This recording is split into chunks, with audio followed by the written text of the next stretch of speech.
Dubai. An extravagant city renowned for its ambitious vision. At the heart of a country steeped in tradition, the United Arab Emirates. Deep Dive Dubai is the deepest diving pool in the world, almost 200 feet deep, 3,700,000 gallons of water, the equivalent of 6 Olympic swimming pools, Dubai's largest underwater attraction. Dubai is about dream. A dazzling center of exploration where safety, excellence, and attention to detail are paramount. This is a crazy project. A submerged post-apocalyptic city. A unique diving experience and a grandiose setting with a multitude of soundscapes. You only ever get an opportunity to work on something like this once in a lifetime, if you're lucky. From the outside, it looks like a traditional swimming pool, but this shell-shaped structure in the heart of the desert is an extraordinary achievement. An activity that's normally carried out at sea and carried out inland. To make the dream a reality, to realize a feat of engineering that defies the laws of physics, the greatest scuba diving specialists from all over the world were called in. This gargantuan project mobilized hundreds of workers over a period of several years. 12 kilometers of underwater cable, 56 cameras, and 150 lights, and 700 workers, and coordinating all of that in such a place was a challenge. Just as the Deep Dive Dubai teams thought they had successfully met the challenge, a change to the specifications stretched them even further, as the depth of the pool was increased by a further 40 feet from the initial 147. There was a lot of open mouths. There was a lot of... By reaching 196 feet, Deep Dive Dubai would exceed by 40 feet the record held by what was then the world's deepest pool, Deep Spot, a 147-foot deep diving pool located in Poland. At this new depth, Dubai would once again feature in the Guinness Book of World Records. A facility like this can only be built in Dubai. How many buildings are there like this in the world? Nothing as spectacular as this from an architectural point of view. But how to dig down to such a depth and make certain that the structure is watertight in the long term? How to guarantee the safety of divers at such depths? How to ensure that the water is clean, warm, and clear on a daily basis? Insane down there. Let's take a dive behind the scenes at this XXL leisure venue.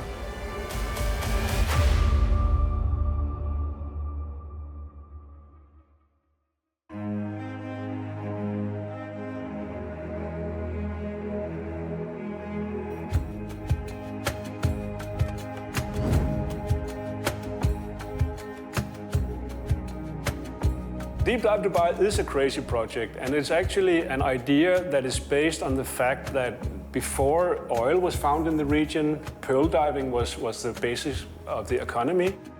That's what they were doing in the early 1900s. The whole economy was based on pearl diving. So the heritage is important here. The Emiratis, they like to engage in activities that are related to their past. They like to free dive because that reminds them of that history of being a free diving nation, a pearl diving nation. But free diving outside in the ocean here in the Gulf is not really great because it's murky, it's sandy. So they decided to build a facility for free divers.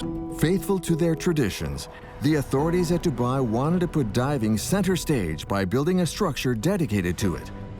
To that end, they approached the RTA, the department managing roads and transport, for an informed opinion on the construction of a diving pool. The RTA then turned to the experts at Halcrow, a civil engineering firm, for advice. Glenn Monks was chosen for his extensive experience on construction sites, developing pipelines of the same magnitude in the United Arab Emirates. Halcrow were appointed to produce the design for the dive pool and tender documents and then manage the process. They came to Halcrow originally because we were involved at a STEP project in Abu Dhabi. It's a large tunneling project. STEP, or Strategic Tunnel Enhancement, a colossal project, a vast wastewater treatment system. This labyrinth of tunnels is buried several tens of meters into the ground beneath the city of Abu Dhabi, the capital of the United Arab Emirates, just 90 minutes from Dubai. In Abu Dhabi, they have a deep sewer system, so the sewers are anything from 30 meters to around about 100 meters deep.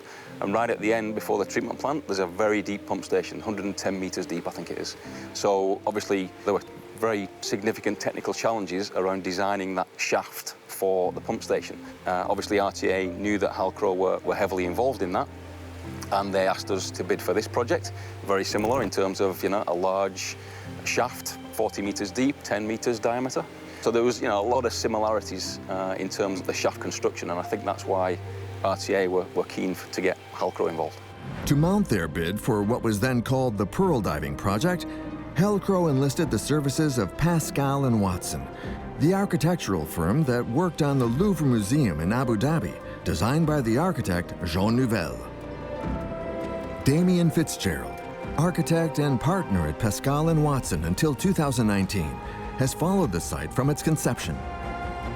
It was in late 2012, Pascal & Watson received a phone call from Halcro, initially to design a dive pool for 45 meters deep.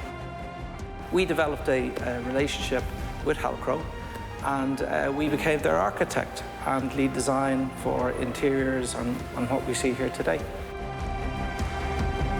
At the inception of the project, we had an outline concept design, which we received from the client. It was very simple. It was a tank and a few changing rooms and toilets around it, and it had the outline of a pearl shell. We sat and discussed how to take an activity that's not normally carried out at sea and carry it out inland. With a record of more than 4,500 dives in 35 countries, Jesper Kuller brought in some essential expertise. Now the senior marketing supervisor at Deep Dive Dubai, he also has a long experience in print media dedicated to the underwater world. So having an indoor facility here gives us control over the environment. We can control the temperature. We're not dependent on weather. So that's why it's built as an indoor facility. A controlled diving space which would no longer depend on the elements of nature. One which would allow diving all year round and, most importantly, in complete safety. The initial brief called for the pool to be buried in the ground, even though other alternatives would probably have been less complex. To excavate this building into the earth was much, much more challenging than building a skyscraper and filling it with water. So why not build an exterior structure at ground level and pour 3,800,000 gallons of water into it? Apart from the inherent challenges in terms of the resistance of materials and water pressure, another factor specific to the region dispelled any doubts about which option was preferable. Dubai is a very hot country. Most of the year we prefer to stay inside in air condition, even diving here in the summer, because I go dive quite a lot on the coasts as well. I like to dive in the ocean, but it's very hot. The decision to dig this gigantic cylinder also allowed Dubai to boast the largest diving pool in the world. But the technical feasibility of such an ambition required careful analysis by the project teams. This is a major civil engineering job. It really is. It's a big engineering project with a beautiful architectural finish on top, with the middle full of water.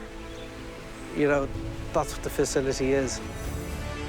While the construction of the pool is above all a civil engineering project, the aesthetic aspect of the building was also an essential consideration. Each building in Dubai, even if it breaks height records, such as the 2,700-foot-high Burj Khalifa, is also an architectural creation that adds to the city's reputation. This particular construction could be no exception. To realize this ambition, the visionary and marine explorer Jared Jablonski was hired as a consultant for the project, eventually becoming the director of Deep Dive Dubai. This trained scientist has an impressive career punctuated with records, such as the longest cave dive in 2007. Dubai is about dreams, and it's about building stuff regardless of whether it has a near-term cost benefit. It's more about, this is a vision of where we want to go, and we've tried to orchestrate the experience. It's something you can truly not do anywhere else in the world.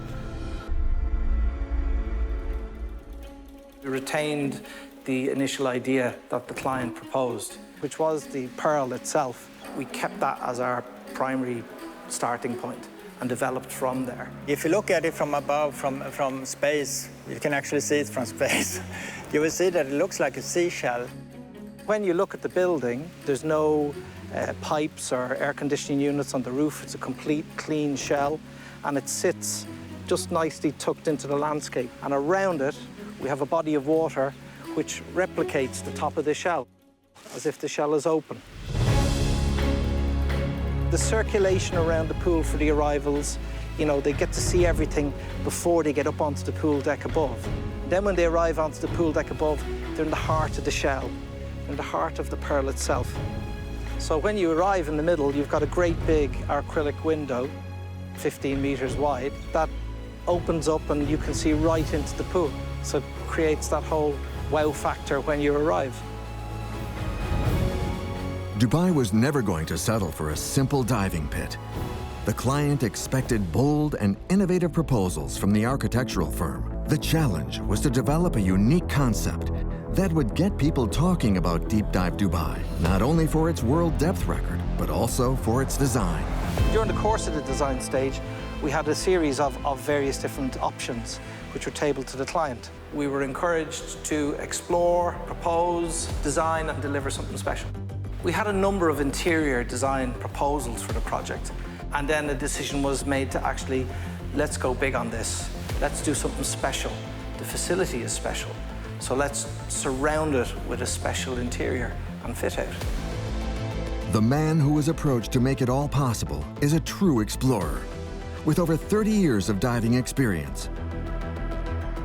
Before being technical manager of Deep Dive Dubai, Richard Lundgren was part of a series of expeditions, including discoveries of shipwrecks. The whole idea behind Deep Dive Dubai came from one person that had an idea to create a very deep training area for freediving. And that idea kind of grew into being a deep pool first, but then this person traveled the world and saw different underwater environments. He wanted to recreate these things in his pool.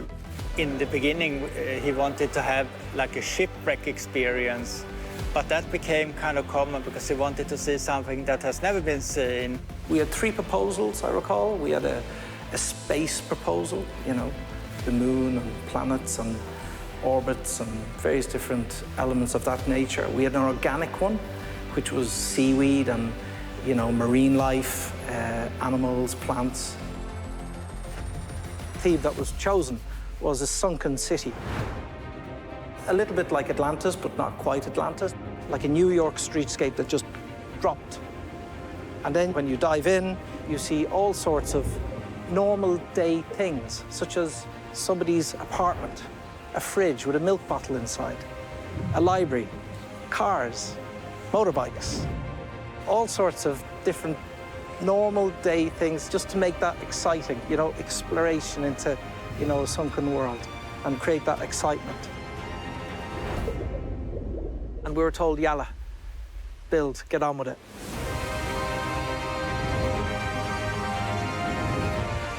The sports complex of Nad El Sheba, 15 minutes from the center of Dubai and 25 minutes from the airport, was chosen as the site for the new diving center.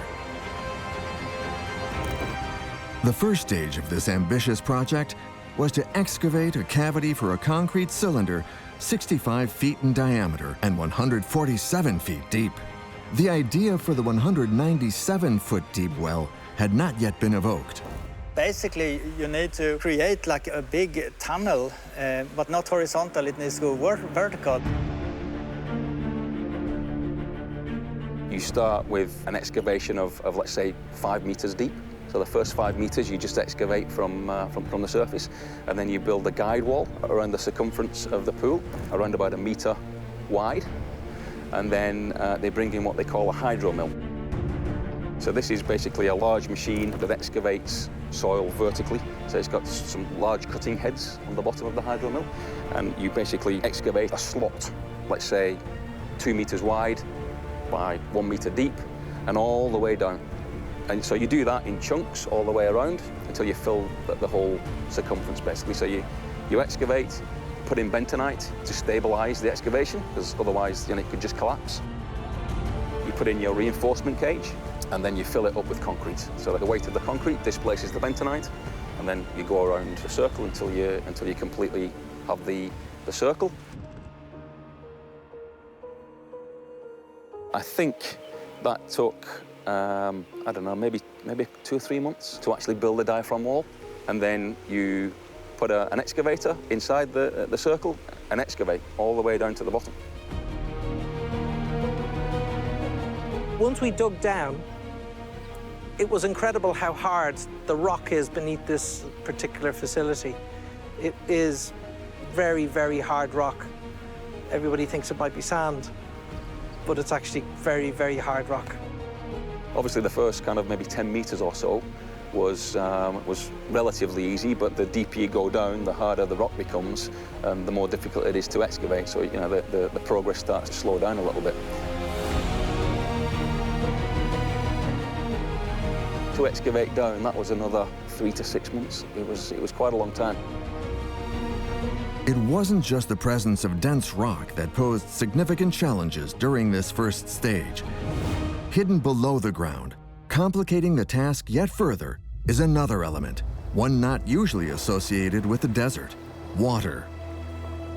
So it's quite interesting, really, when you think of the desert, you don't tend to think of the influence of water. But we are quite close to the coast, so we hit the groundwater table at right around 8 meters. So really, almost immediately, you have to deal with groundwater influx, intrusion into the construction site. That requires a number of groundwater pumps be set up throughout the site to lower the groundwater table and allow you to construct in the relative dry.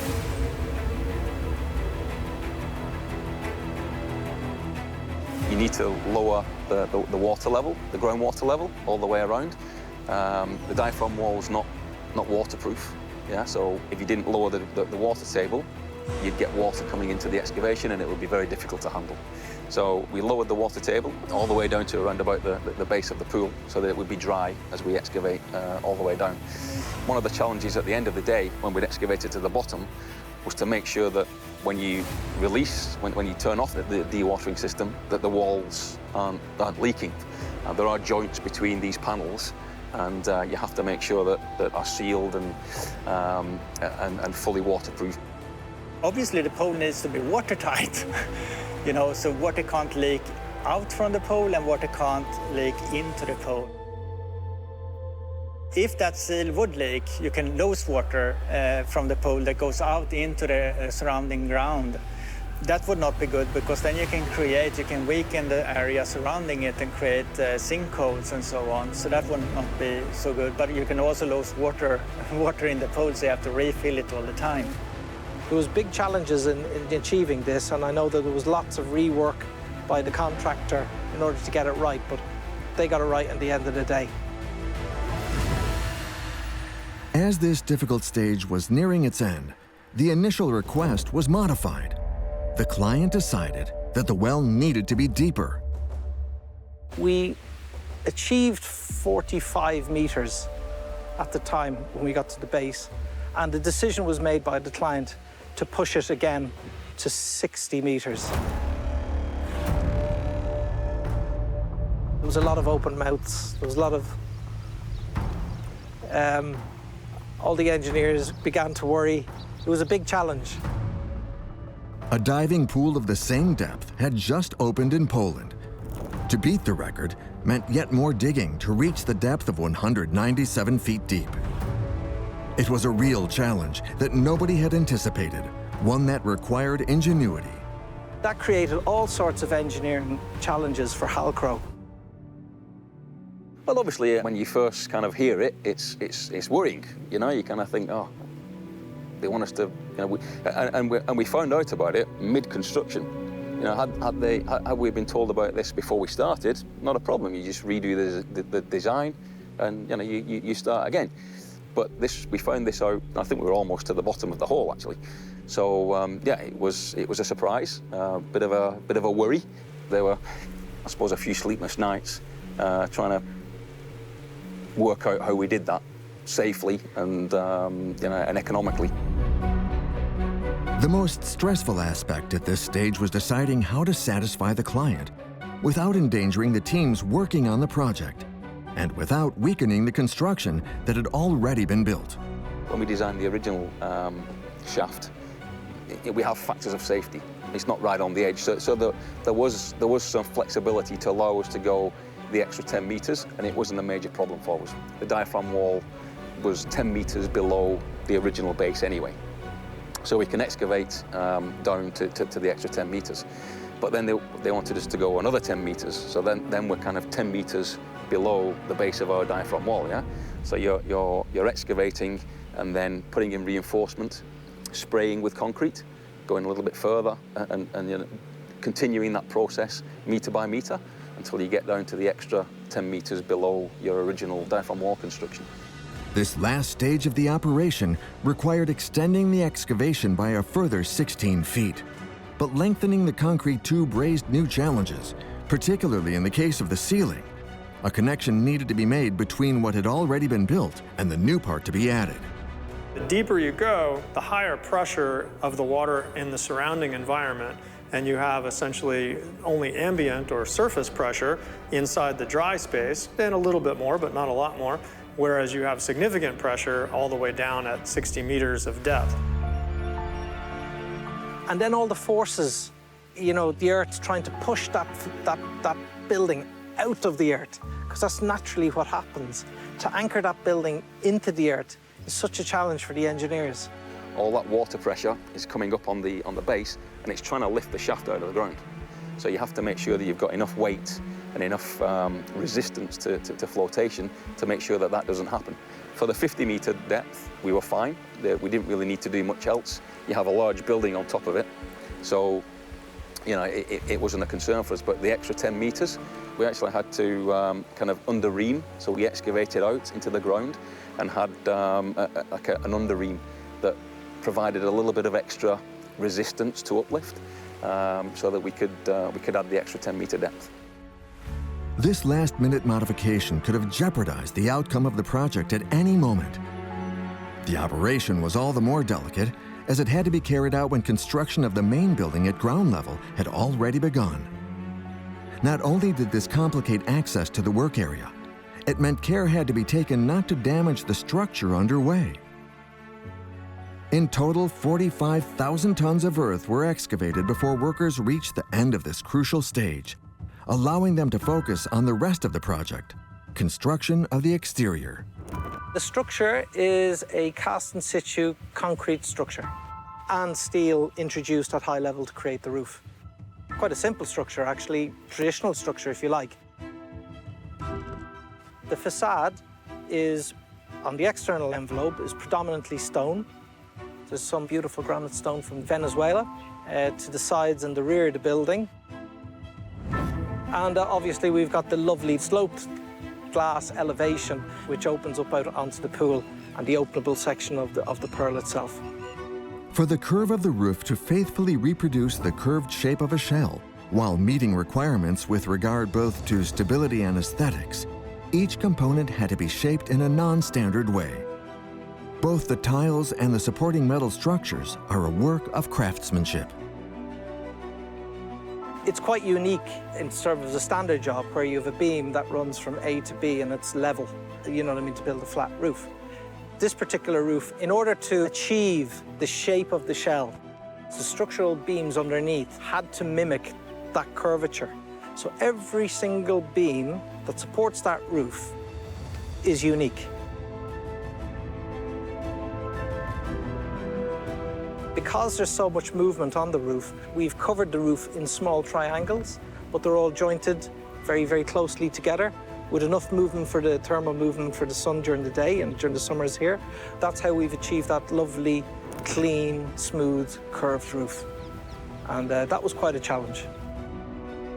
The desire to create the impression of a seashell was not limited to the exterior of the structure, a carefully thought-out reflective pearlescent finish was added to the interior. Extending the organic side of this concept inside the building called for some innovative techniques, notably in the construction of the walls. The walls, as you walk around the pool, are curved and move like water movement. Those walls are 3D printed. To provide luxurious finishes, the most refined materials were sought from all over the world, showcasing the finest of what each country has to offer. Some of the materials used in the project are very unique. We have used a lot of Carrara stone from Forte dei Marmi in Italy.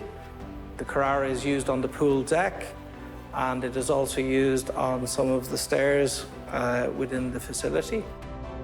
We have also Macael stone within the water feature from Spain, and we have Bedonia from northern Italy, and we have Laza white stone from Thessaloniki in Greece.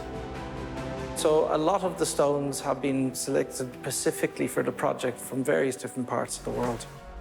The whole host of elements concealed in the invisible part of the structure, deep in the earth beneath the United Arab Emirates, is what sets Deep Dive Dubai apart from other leisure centers. The creators wanted to offer an unmatched experience, to make the facility much more than just an entry in the Guinness Book of Records. The pool in itself starts with a big auditorium, like an open square in a city, and that goes down all the way to 18 meters. So that's a 27 by 17 meter big square that you can recreate in, and you will see street signs, you will see cars, you will see lots of interesting things in this area. And many objects that you can interact with. We have a Harley Davidson motorbike, we have a Ducati, and so on. Some of the props are not really contemporary. You're not seeing a phone booth anywhere in the world at now, but 30 years ago maybe you would see a phone booth. Or some of the props here looks a little bit old. They look a little bit like Manhattan in the 70s, if you will. If you go deeper, this is where the shaft starts, and the shaft goes all the way from 18 meters and all the way down to 60. And the diameter is almost 11 meters of this shaft. So that's a big cylinder that goes straight down. But wouldn't that just be boring to dive a cylinder down to 60 meters? So we're not boring, so we created something else.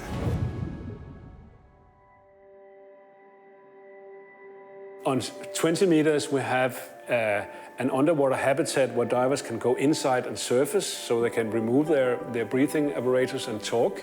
And they can even talk to the surface. And these environments provide safety, but it's also super fun to go inside. Sometimes halfway through the dive, it's really nice to go inside with your divers and kind of have a little bit of talk. So far, how do you think? Do you like it? Is there anything we need to fix before we continue?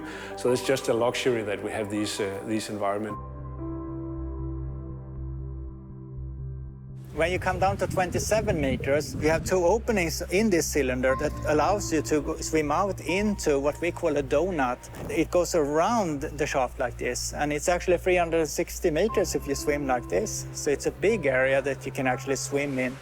And this is where you can enter the city. You enter apartments, you enter a kitchen, you enter a bedroom, other areas that are interesting. I don't want to spoil everything. And of course, all of these areas are outfitted as if nature claimed back this city and people just disappeared. That's the look and feel of it. If you go down to 40 meters, and now we're starting to enter the realm of technical diving, where you use helium-enriched gases to breathe off.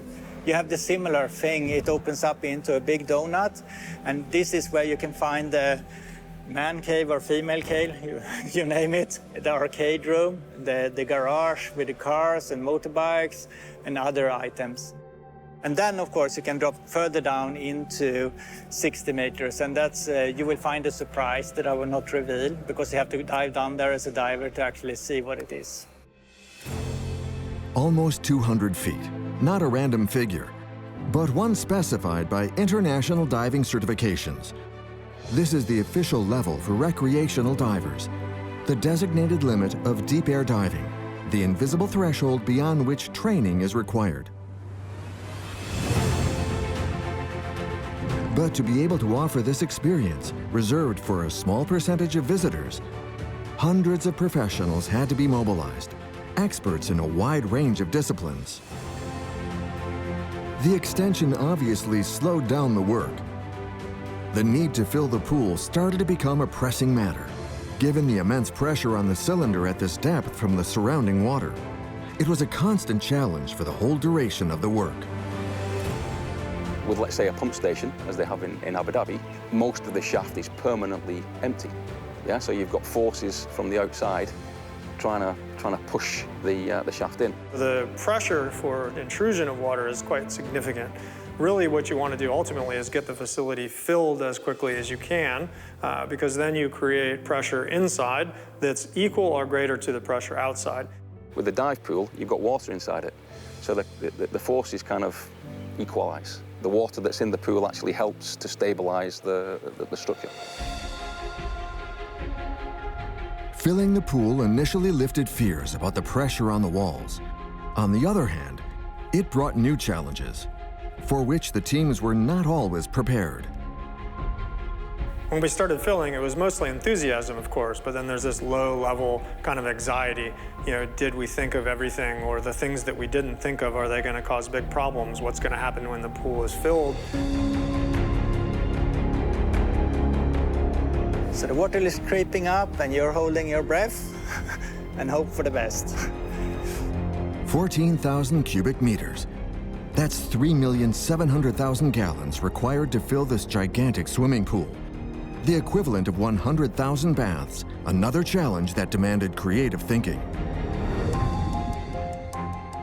The story behind filling the pool is quite interesting. Like any project, we were behind the timeline, so it was enormous pressure to complete this facility and to fill up the pool and make it operational. How to fill up this pool, how is it done to begin with? So here in Dubai, we have something called DEWA, and that's Dubai Electricity and Water Agency, basically. And they supply the water, like in any facility, through water pipes. Of course, you can only get a certain amount of water per hour through those water pipes. This underwater world takes 14 million liters of water. So that would take 2.5 months to fill up the pool. But we were challenged to fill it up in 30 days. There was only one way to speed up the operation: truck in more water. We didn't use just the municipal supply, we also used some water trucks that were available to help fill. I think we used almost 100 tank trucks coming in, plus the DEWA supplied water to fill it up. So for us, it was super exciting times to fill up the pool. Unsurprisingly, the water was full of particles and dirt from years of work. Thorough filtration would be required to provide clear water accessible to divers. We knew that we would have quite a lot of cycles of water cleaning because the pool had been into the open environment for a long period of time. So desert sand were involved, a lot of construction was involved. So when we filled, we knew that the water quality would be quite low for quite some time. And we'd need to run quite a lot of filtrations, a lot of cleaning cycles. So we weren't really sure how many weeks or months even it would take to get the water quality that we wanted. So we just wanted to get started. We were impatient after all that time. But it wasn't just a matter of filling an empty pool. The concept of the sunken city would bring its own share of unexpected problems. It was difficult to anticipate how this underwater setting would react to being submerged. Once again, tensions were running high. Nobody's really done that before. Of course, there are multiple different pools that have small thematic elements, but this one is really a thematic element with a pool. So really everything here was a little bit of an unknown for us. Deep dive is unique because it's this underwater sunken city with paints and all of the surfaces and materials that you have in your home, in your city, and so on. Of course, many things were considered and perfected before we put water into the pool, but some of the issues and some of the problems that we experienced The corrosion is usually done by outside factors, but galvanic corrosion is when you take one type of metal and put it right on top of another metal. So obviously, if that's made on purpose, fine. If it's not made on purpose, it's not so good. A concrete example of corrosion problems could be, we have wet belts here underwater. Those wet belts to keep the acrylic windows in place. And to put those windows in place, we had big steel frames around them. Those steel frames was made out of galvanized steel. And since the water is almost as clean as distilled water, that created a battery effect. That speeded up corrosions that we had in the pool. So that was a big problem that we had. And that made some lights and cameras corrode away much quicker than they should be.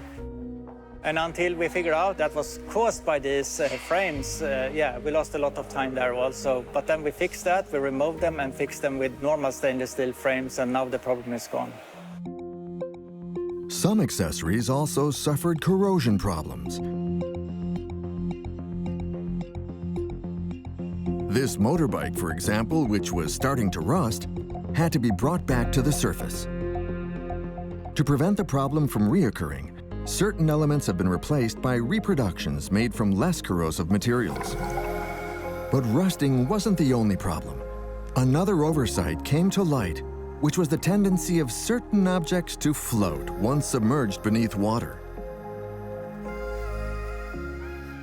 And then we had to catch that early on and dive down, and if it was a hair-filled space that had trapped air, we just had to drill holes and let the air escape, and then problem sorted.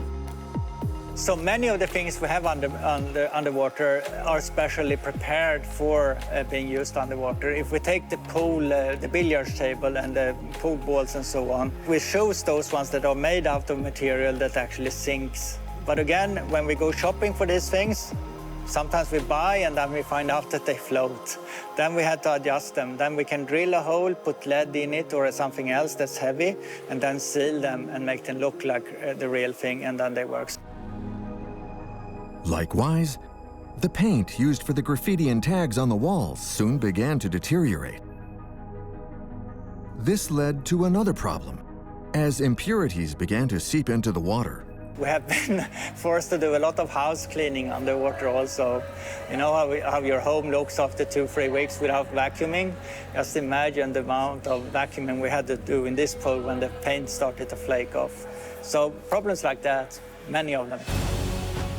Once all these problems had been resolved, Deep Dive Dubai began to welcome special guests by invitation.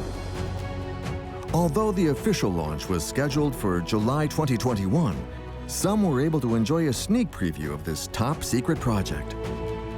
Sir, how you doing? How you feeling?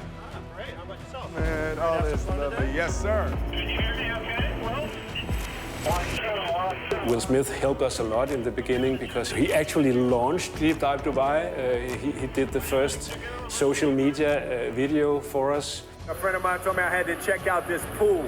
There's something weird about it. And he is actually a good diver, so he was doing us a big favor of giving us that first push. Would you like to go a little deeper? We can go down.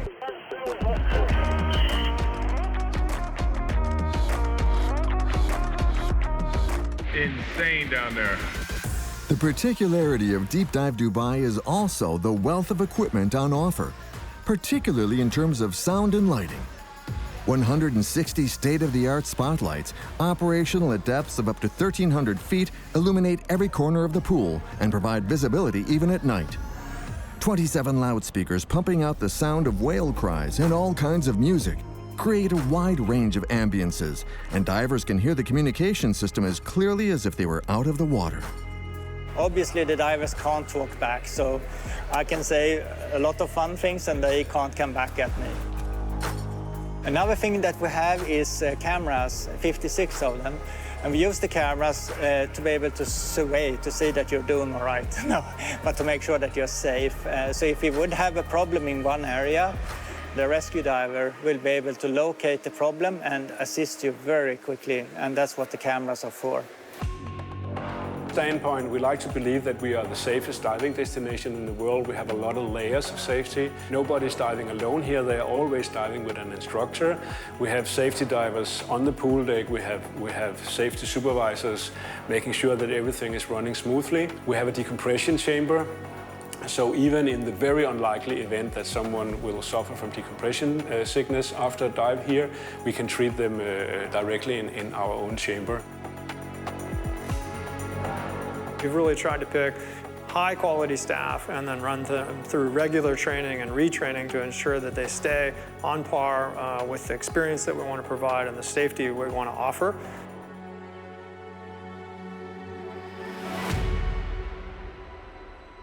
Another essential safety feature is clean and healthy water. The major element of the infrastructure is fragile, affected by external factors such as light and temperature. Maintained at 85 degrees for optimal comfort, it must always be clear so that divers can make the most of the underwater landscape. For this, an innovative filtration system cleans the millions of gallons of water every 6 hours. So we have a significant water filtration system, so a municipal quality level. So we're returning the water every 6 hours. So all 14.5 million liters of water is moving through the pump room every 6 hours. And we have copper, silver ionizers that takes away some of the problems we might have in the water, Legionella as an example. But we also have ozone generators that puts ozone into the water. Ozone is a very good disinfecting thing. Oxygen, as part of ozone, is actually quite aggressive. So that's a very good system also. And then we have UV reactors, huge ones, the biggest one in the region. And they actually they kill any kind of germs and so on that you might have in the water. And then as a fifth acid, we use bromine in the water, not chlorine, so you don't get green hair if you're diving here, and it doesn't smell like in a swimming pool. Bromine is much more expensive, but it will not sting your eyes, it will not make your hair green, and it doesn't smell.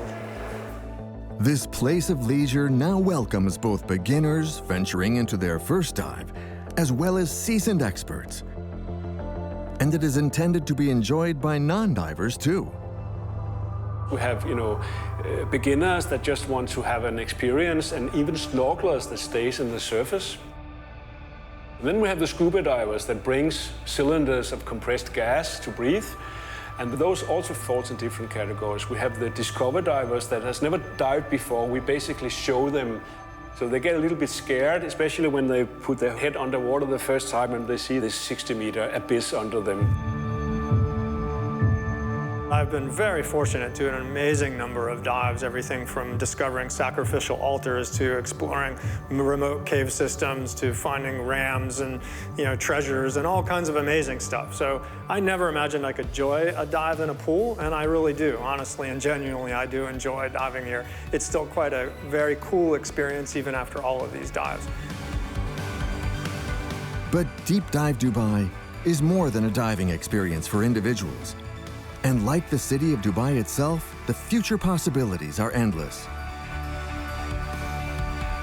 The diving pool is frequently transformed into a Hollywood movie studio, the ideal backdrop for some exceptional scene settings. And for the enthusiasts at the helm, the next step is to make this place a real base for exploration and research.